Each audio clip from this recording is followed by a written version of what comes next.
पौष माह शुक्ल पक्ष की पुत्रदा एकादशी का महत्व। युधिष्ठिर बोले, श्री कृष्ण, आपने शुभकारिणी सफला एकादशी का वर्णन किया। अब कृपा करके शुक्ल पक्ष की एकादशी का महत्व बतलाइए। उसका क्या नाम है, कौन सी विधि है तथा उसमें किस देवता का पूजन किया जाता है। भगवान श्री कृष्ण ने कहा, राजन, पौष के शुक्ल पक्ष की जो एकादशी है उसे बतलाता हूँ, सुनो। महाराज, संसार के हित की इच्छा से मैं इसका वर्णन करता हूँ।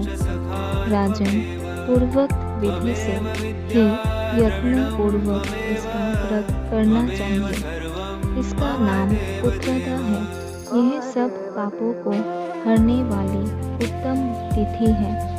समस्त कामनाओं तथा सिद्धियों के दाता भगवान नारायण इस तिथि के अधिदेवता है। चराचर प्राणियों सहित समस्त त्रिलोकी में इससे बढ़कर दूसरी कोई तिथि नहीं है। पूर्व काल की बात है। भद्रावती पुरी में राजा सुकेतुमान राज्य करते थे। उनकी रानी का नाम चंपा था। राजा को बहुत समय तक कोई वंशधर पुत्र नहीं प्राप्त हुआ। इसीलिए दोनों पति पत्नी सदा चिंता और शोक में डूबे रहते थे।